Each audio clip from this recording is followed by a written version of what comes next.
On Kochie's Business Builders, growing pains. Is your small business in need of some organisational structure? We're here to help. Plus, the entrepreneur behind our hot new health drink, the coconut water craze that started with a yoga class. And the man credited with being the world's best boss shares his tips for ultimate business success. Hello and welcome to Kochie's Business Builders. Are you a small business and growing fast? Well, it might be time to bring in some structure. That's a challenge facing our next entrepreneur. Karen Miles is the founder of a French-inspired homeware store, which is going great guns. It's nearly time to hire some extra staff to help out. But Karen hasn't really had time to think about organisational structure, an important thing to consider when building and scaling a business. So Karen, tell me about this business that you've got. Well, my business is called French Consul, and I design French homewares with a classic grain sack stripe. So whether it's cushions or tote bags, just something that evokes your holiday in Provence. A grain sack is something that farmers used to use back in France and actually right across Europe to identify their grain at the market when they took their product to sell at market. And they used to be hand embroidered or woven into linen, and I am obsessed with French stripes. So all my linen is grown in France, but it's woven in Ireland, and it's all certified and just a really beautiful soft quality. People love to collect them, the antique versions, and I really wanted to have that offering available in Australia. What made you actually start the business in the first place? A massive wake-up call. In 2017, I watched my dad pass away, and it was one of probably the hardest things I've ever had to do, turning off his oxygen. It just makes you reassess, what are you doing in your life? Are you doing the things that you love and spending the time with the people that you love? And whilst I loved the work that I was doing, it wasn't an environment that I found encouraging and challenging enough for me. And I just thought, well, how do I make a change? So I quit my job and I flew to Paris.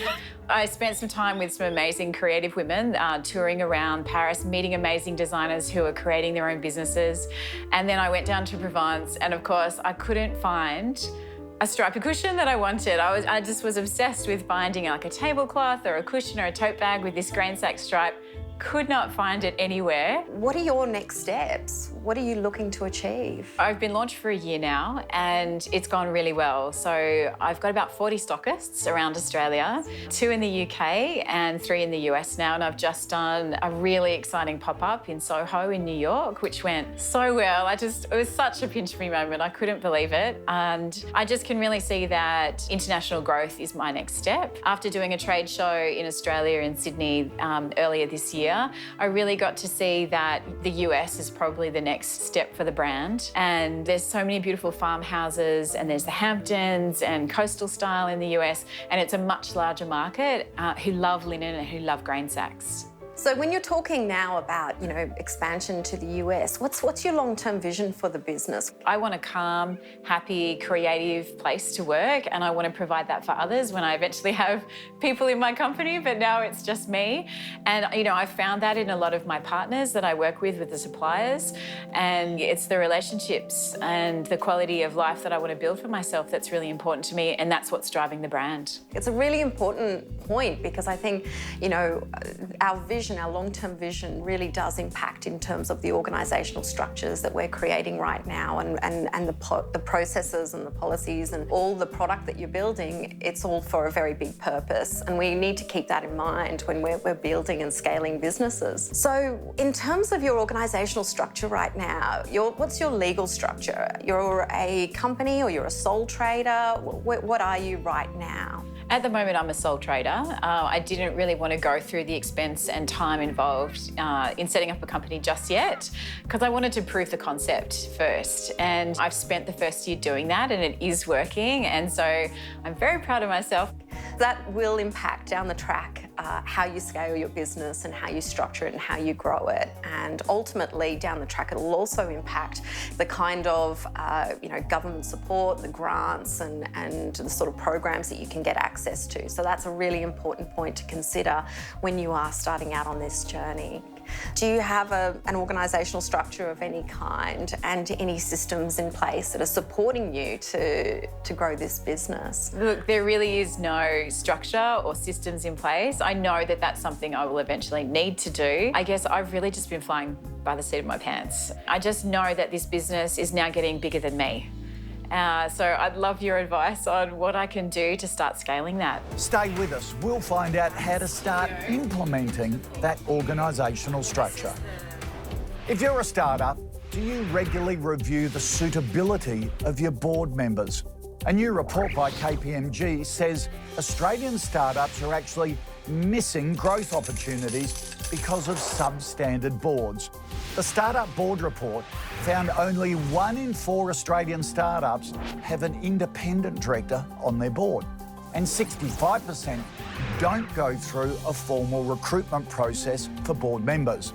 9 in 10 startups have board members who are external investors. When founders were asked if they'd choose the same board again, 1 in 4 said no. KPMG says boards formed well can have a transformational impact. So what's the best way to build, manage and refresh your board? Researchers suggest appointing an independent board member, regularly reviewing current board members, and finally, making sure your board has a mix of skills, expertise and experience proportionate to the growth phase of your business.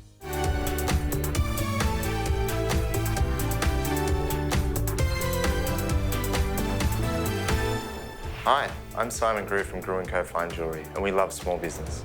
You're watching Kochie's Business Builders. Today we're visiting a homeware store looking to implement an organisational structure. The founder, Karen Miles, has been flying solo for a couple of years now. Before she brings on some staff, she really wants to tick all the boxes. So we brought along an expert to talk Karen through how to do it. So you've just mentioned to me about organisational structure. I don't have anything in place. Where should I start? You've got your minimum viable product, you've taken it to market, and the market's responding really well. So I think the first thing is to keep in mind the vision, the ultimate goal of where do we want to go, because without that, we're actually going blind. That's where we start and then we work our way back from there. So with that in place, when we have a vision, we then know we have some goals around that. Now we need to create a strategy. And a strategy is really important because essentially it's the map on how we're going to get there. Business is all about the efficient and effective allocation of resources. Having a strategy will basically help you identify where do you allocate those resources to achieve the goals. We're going to need to look at your structure. And as a solo hero in a business sense, the reality is we all start off rolling up our sleeves and doing whatever it is that needs to be done. As you said earlier, the business gets bigger than you. Things will very quickly start to fall through the cracks if we don't have the systems and the infrastructure around you to support you to do what it is you need to do. And that can be admin, that can be your marketing, sales, production. Down the track, that'll be HR, there'll be other functions in your business. And it's about clearly identifying the tasks that you need to do in each of those functions to get the business to where it needs to go. And then finally, identifying your high-value activities and your low-value activities. Now, why that's so important is so many small business owners get stuck in low-value activities. They're the activities that everyone does but don't really need to be doing. They're the things that we can outsource, we can delegate, or we can automate through appropriate systems.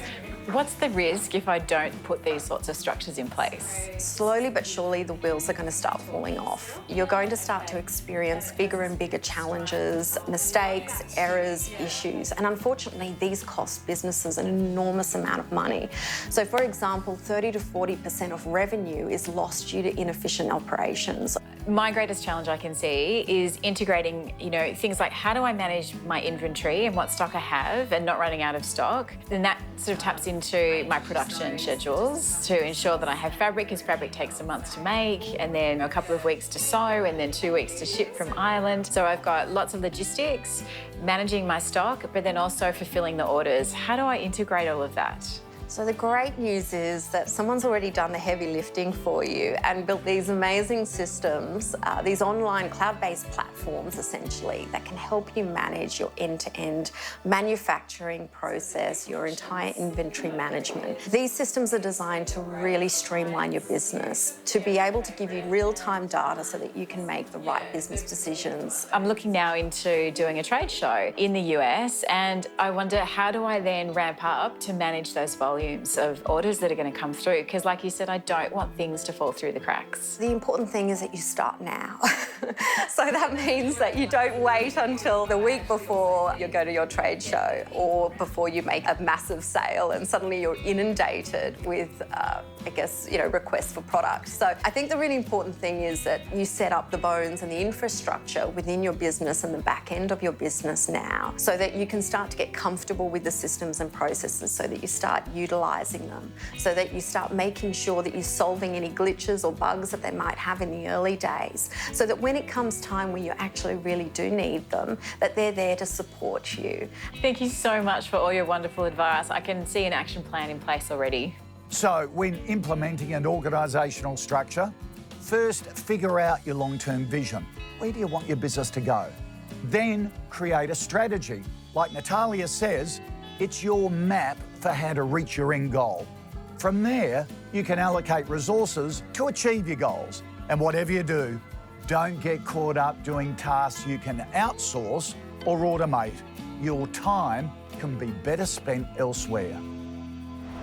Some great advice there from Natalia Huber. It's amazing how much money a business can lose simply because it doesn't have the right organisational structure in place. All the best, Karen, and keep in touch. Now to Pillars of Success, helping you build solid foundations for your small business. Daniel Carr is here with some business advice on finance. Are you considering buying new equipment for your small business? Well, this week's Pillar of Success will take you through all your equipment finance options. When it comes to investing in equipment, there's a lot to consider, like should you buy new or second-hand? Which brands are best? What about the resale value? And perhaps most importantly, what's the most cost-effective way to fund your purchase? Do you use working capital, a vehicle or equipment loan, or another type of financing arrangement? So how do you figure out whether to buy with existing capital or apply for a loan? Generally, it's good business practice to have a balanced mix of debt and equity. You should consider what is the best use of your cash reserves and seek advice from your accountant or business advisor. If you do choose to apply for an equipment loan, but you're wondering if your repayments can be customised, it's definitely a possibility. Banks are now offering more flexible vehicle and equipment financing options so you can match repayments to periods of higher cash flow. So if your business makes most of its sales in summer, you should be able to make most of your repayments at that time of year. The NAB Business Loan Calculator can help you assess what you can borrow and the repayments you'll need to make, depending on your situation. There are so many financing options available these days, including the NAB Quick Biz Loan or vehicle and equipment loans. Tax implications may apply, so it's always recommended you speak to your accountant about business lending and your specific circumstances. Coming up, the man who brought coconut water to Australia. His inspiring story is next.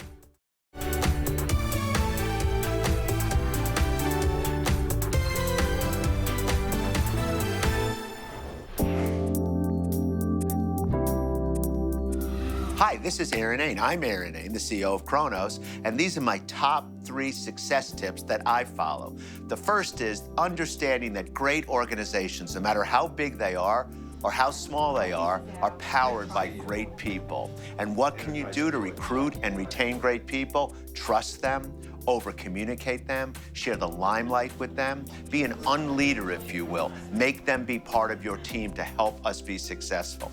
The second thing is that our customers, the organizations, the people we serve have a choice who they do business with. So we need to make sure that we understand what's in their particular interest around our products, around our services, all of these important areas. And the third one is really understand that our employees also have choices of where they work. Our employees have choices where they want to spend their time, and recognize that when we're interacting with them and encouraging them to take care of their families while they're also taking care of where they work. So good luck in your own business and have fun.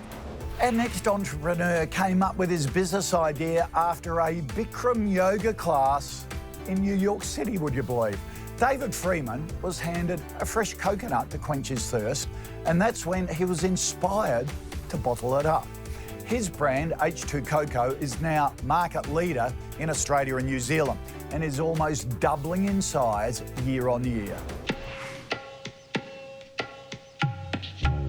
The yoga teacher kind of said to me, you just can't open it. And it was one of those like light bulb moments, I suppose, where I was interested in like, how good would this be in a bottle? Like, I loved the taste, I loved the idea of it and all that sort of stuff, and it didn't exist and it wasn't really there. And after that class, I was determined to create this product and bottle it. I started doing my research. It was probably 6 to 12 months of research constantly and finding the right source and the right manufacturer and researching everything I could do with coconut water, and eventually led me to a month's travel, going to Thailand, Indonesia, Philippines and Brazil, and finding the right manufacturing plantation and the right source and the right sustainable factory. Just looking around now, and you look at all this stock here when you're standing in our factory, and it's a really good feeling. When you start to see your product out there or on shelf, it's probably one of the best feelings ever. I still remember the day when I was actually driving my car down in Bondi Beach, and I saw someone walking out the street holding one of my bottles, and I was like, oh my God, look at that. It's giving me goosebumps now. The inspiration really came from wanting to offer consumers something healthy, like a healthy alternative. Remember in 2008 and 2010, the health trend hadn't really kicked in. No one had quit sugar, everyone is drinking sodas, no one really cared, but I saw the opportunity to take that on and provide people with a healthy alternative to what they're currently drinking, and that was really my main driver. Like, I wanted to help make people healthier. One of its main benefits is definitely the hydration, the electrolytes, and the key benefit probably comes from potassium. It's a really high content of potassium in coconut water, and you know, potassium is really good for lots of things in the human body, for muscles, for all sorts of different things that it can really help improve your quality of your life and what you're doing. Boost Juice was our first ever major customer that really believed in when we were trying to launch coconut water. Like, it didn't exist when we first came out, and they've been a big supporter ever since to date. Coles, Woolworths, your Caltex, your 7-Elevens, your chemist warehouses, your major retail chains. We've got some really great partnerships. They've been really supportive and really believed in the whole future and believed in our innovation and some of the new stuff that we've got coming out. So they've been great to deal with. We've recently launched a pink coconut water, hence the flamingo shirt. And what that is it's a different type of nut to our normal pure coconut water. It is actually pure coconut water as well, but it's a specific type of nut that's grown in a small province in Thailand. And in that province, there's a high polyphenol content or nutrient content in the soil. And because of that, it gives it a much sweeter, delicious, nuttier taste and smell. Innovation's definitely been part of our growth, but also understanding and building brand loyalty with our consumers is a very important part. Working with our retailers to get the right sales strategy with each one of those, and developing really good partnerships with our retailers, innovation and brand loyalty. And, you know, if you can get those three things right, you can grow your business, hopefully. Hard to believe it all started with a yoga class and a fresh coconut. From little things, big things certainly do grow. Coming up, Word on the Street, we ask small business owners what they really think.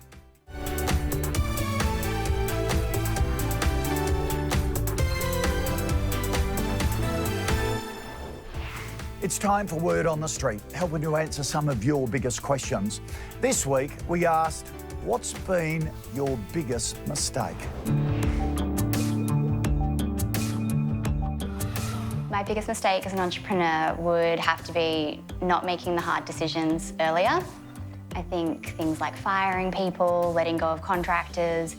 If you have a feeling in your gut that someone's not right, you just have to go with it. My biggest mistake's been my prioritization of time. So I've placed the value of my investment of time into the business above everything else, and it's really worn me down. The biggest mistake would definitely be not engaging a really good finance manager from the beginning. I think probably the biggest mistake in business so far is really not understanding in the early days who I really wanted to work with in terms of my ideal clients. Biggest mistake has probably been not asking for help enough. Biggest mistake, like ever? Made quite a few, but it was always been like a learning curve, so it was never really such a big mistake. It was actually quite helpful, actually. Now for Ask Kochie, where you send me in a question, I do my very best to answer it. Hi Kochie, it's Carl Robertson here from Rocketbook Australia. Rocketbook are cloud-connected, reusable notebooks, so you can handwrite notes, scan them to the cloud, they'll be transcribed into typed text, and then you can wipe the notebook clear to reuse again and again. So they're innovative, but then also sustainable and good for the environment. My question for you is, we have a fantastic product that is selling very well online. We're ready to take the next step into retail, and it's very difficult for us to get in front of retail buyers. We've had a lot of success with this in the US, but we're now ready to do the same in Australia.